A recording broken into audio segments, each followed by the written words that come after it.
From Nairobi? To Addis. To Addis. And that looks like an Ethiopian there in the picture, huh? Dressed very well. Looks pretty much a very beautiful Amharic lady. So we get hold of Olive Barros, who has been keeping an eye on the week-long activities in Africa's diplomatic capital, Addis Ababa, where she, Seth Olale and Stephen Leto, alongside the technical team, have been giving us the upbeat assessment of the developments thereafter. And good evening from Nairobi, Olive, and thanks so much for joining us. What has been the outcome and the ambience there, especially from the diplomatic team that had accompanied the president to Addis? Salam no, Jeff and Ayub. Glad to have you both in studio in Nairobi as I hold fort here in Addis Ababa. Today concluded the 30th ordinary session of the Assembly of Heads of State and Government here. And it has been an eventful day, especially Kenyans and others reacting to that AUC chairmanship election. Now, Raila Odinga has told his supporters and Kenyans at large to stop the blame game. He says he went for the seat of his own initiative, and he says President William Ruto and the Kenyan government gave him all the support he needed in the quest. But he says, unfortunately, when it came down to it, unavoidable and unexpected circumstances cropped up, fast costing him the seat. Take a look at this report by Seth Olale.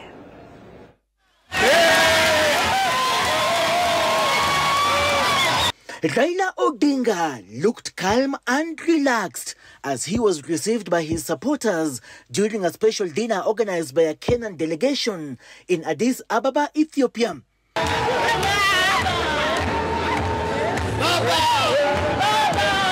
Kenya's candidate for the just concluded election of the Africa Union Commission chairmanship, revealing how he was expecting to beat both the Djibouti and Madagascar candidates in the battle for the AUC chairmanship slot, but things took a drastic turn at the last minute. And actually we were sure the win, but this, as I say, other factors have come into play. And those factors are going to come out and it will be known. So we are here where we are, but let us not regret. The opposition leader castigated a section of Kenyans for blaming the head of state for his defeat in the just concluded polls of the chairmanship of the Africa Union Commission. That maybe because those people used more money than they used, Ruto just wanted to humiliate Baba. It was not genuine in saying that he was supporting him and so on and so forth. But I made the decision myself and announced that I wanted to run for this position myself.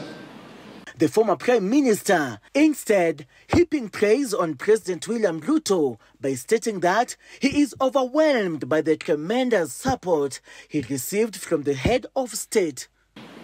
Tukishindwa, tutashinda. Tumeshinda. Tumeshinda. And therefore I will not regret it. I will walk with my head tall. The opposition leader telling an emotional delegation that the country must unite as a nation and as a continent to address the challenges facing the people, such as poverty, corruption, and ethnic profiling, among other vices. Because we've been here before. Just remember, a few months ago, as a country, we were faced with a very serious moment.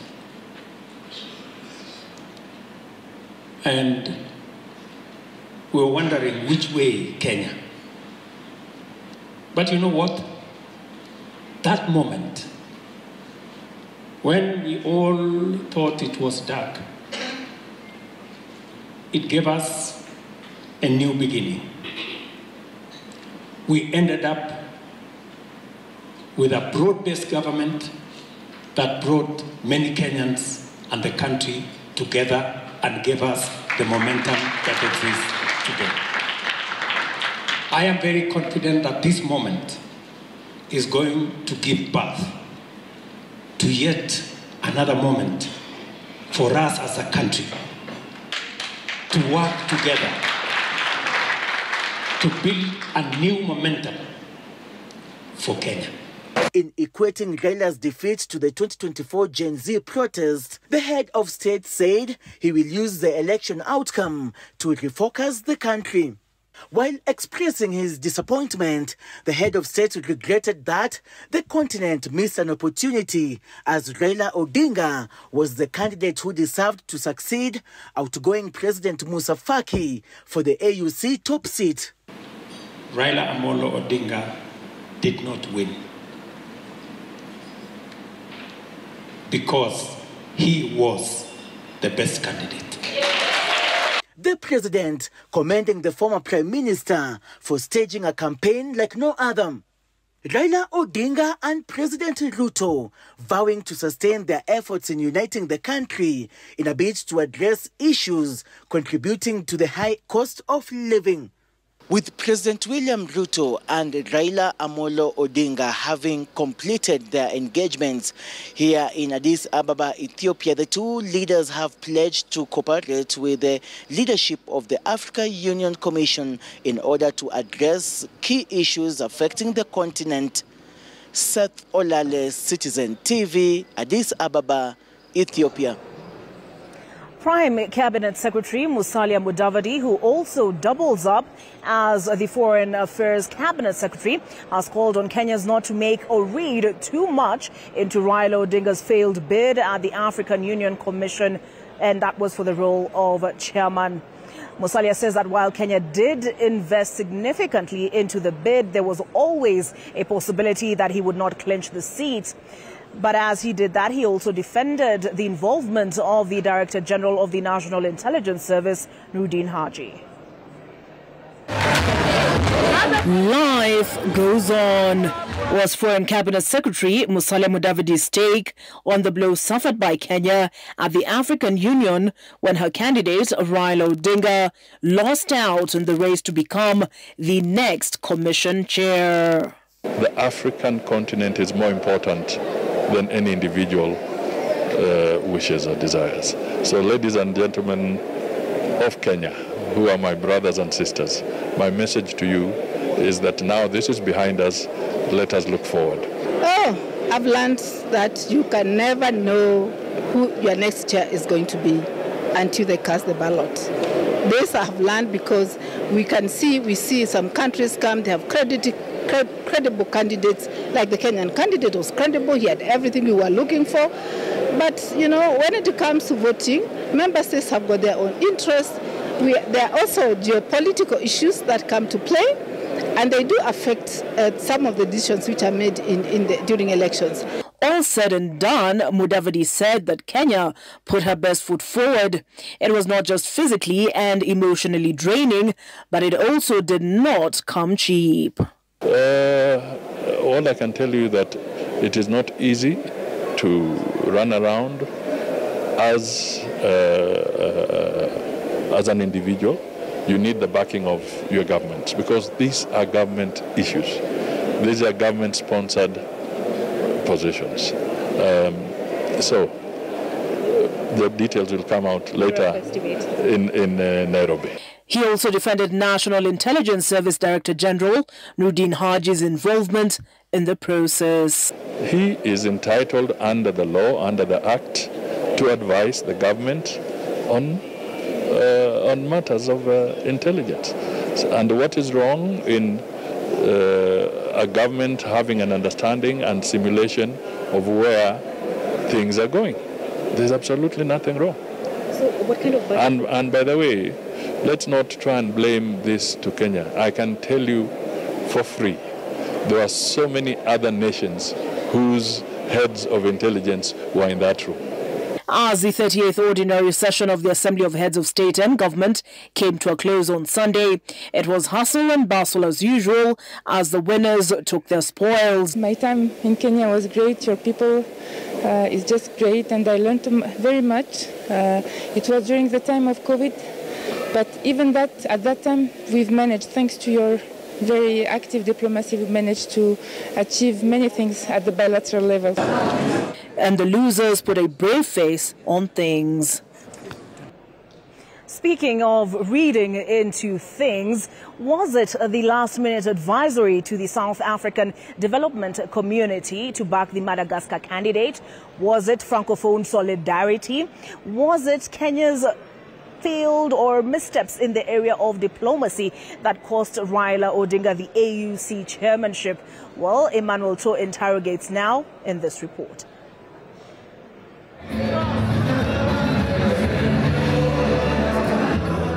He had led for 2 rounds of the election until he stopped leading. Kenya is still counting its losses, and the candidate is yet to understand what really happened in the dying embers of the contest that saw his ambitions go up in flames. And actually, we were sure we'll win. But as I say, other factors have come into play. And those factors are going to come out and it will be known.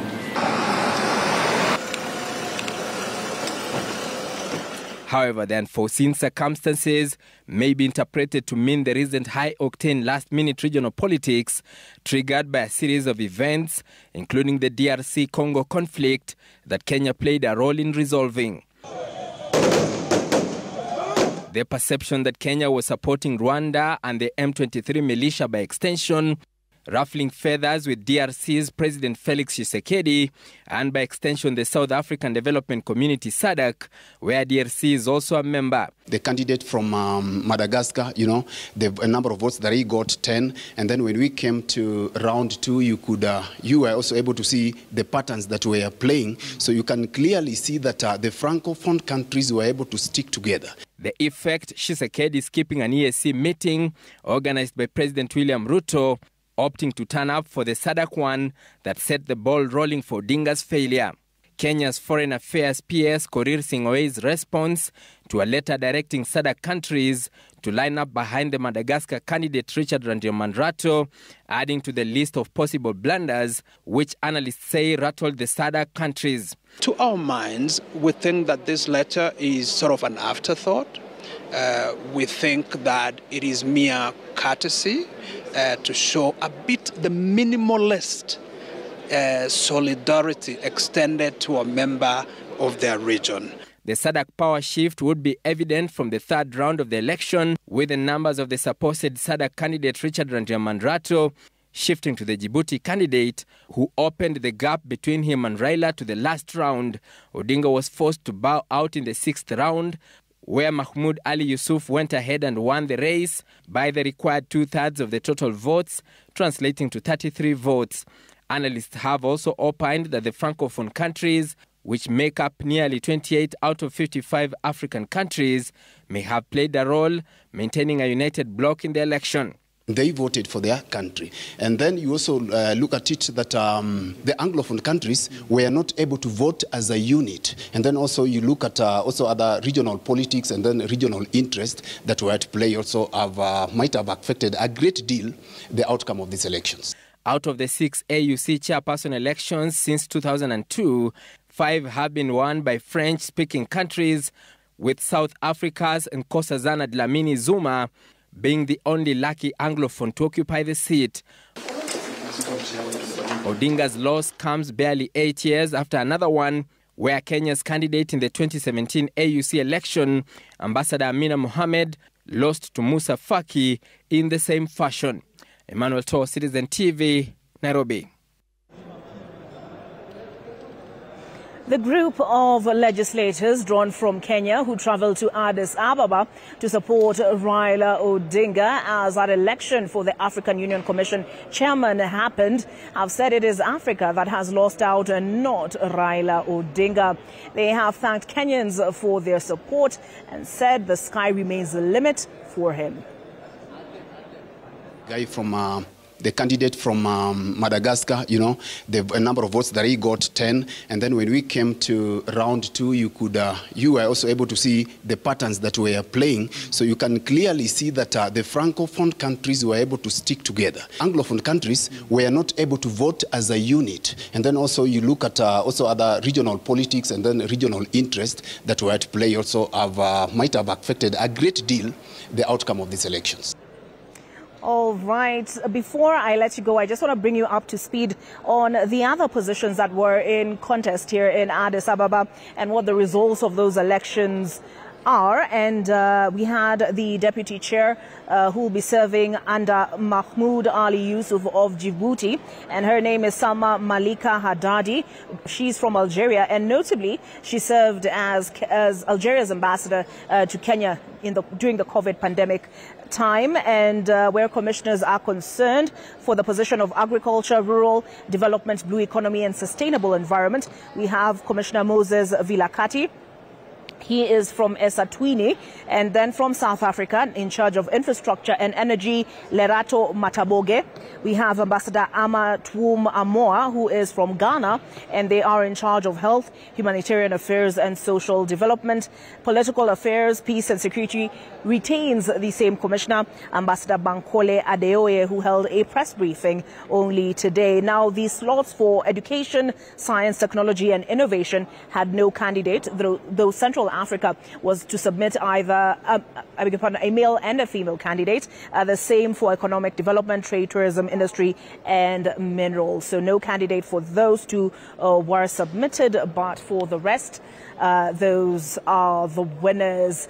We say goodbye to you from Addis Ababa, but we have a big team here. Not only myself, you've been seeing those of us who have been on screen, Olive Barrows, Seth Alale, Stephen Leto, but behind the scenes, we've had a very important team led by our producer, director, Robert Karanja, and Mike Kariuki, as well as Kevin. We call him Helmet. I believe, Jeff, you mentioned that before we left for Addis. We have Gitonga, who has also been doing reports for Inoro TV as well. We have Ndegwa, who has also been here with us. We have Orare, we call him Deputy, who has also, Felix Orare, who has also been behind the camera. Without them, none of this would be possible. So allow me, as I bid you a good night, to also tell them thank you very much, as well as for the team in Nairobi, Viewsasa, Citizen TV, Inoro TV, Ramogi TV, Citizen Digital. It has been an absolute pleasure. At this point, I hand you back over to Jeff Koinange and Ayub Abdikadir.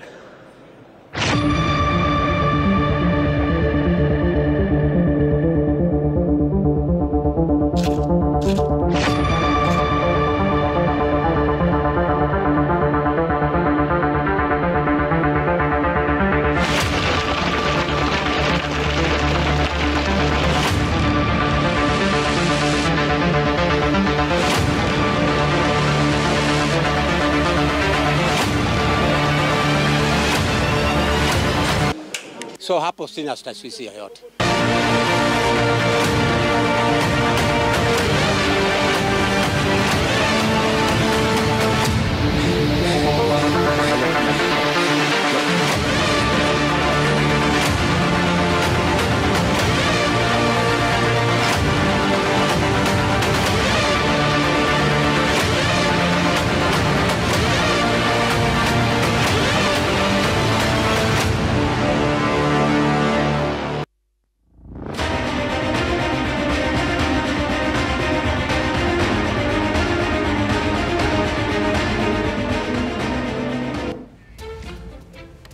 Great stuff there from Olive Barrows and the team in Addis Ababa. And Ayub, I was wondering, you think she plans to come back to Nairobi after that dress code and everything? And, you know, looks like she's assimilated well in Addis.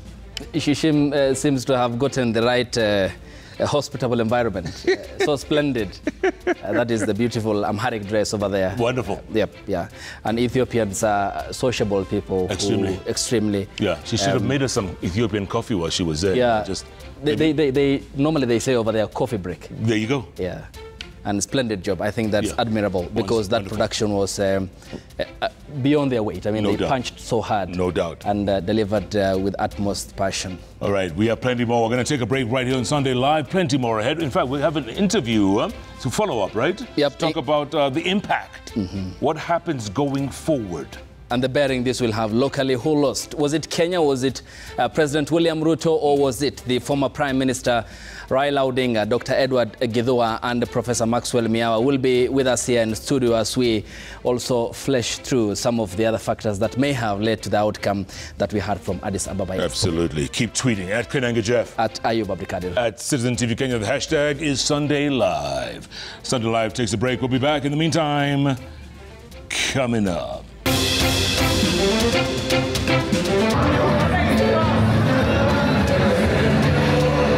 Coming up, what next for Raila after the loss in the AUC race?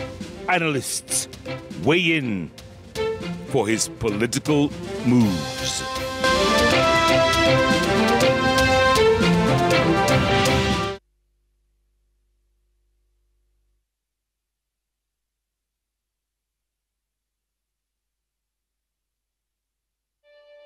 Kote nchini mbele tuendelee,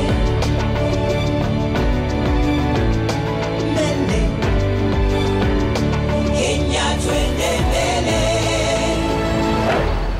Kenya twende mbele, NCBA, go for it.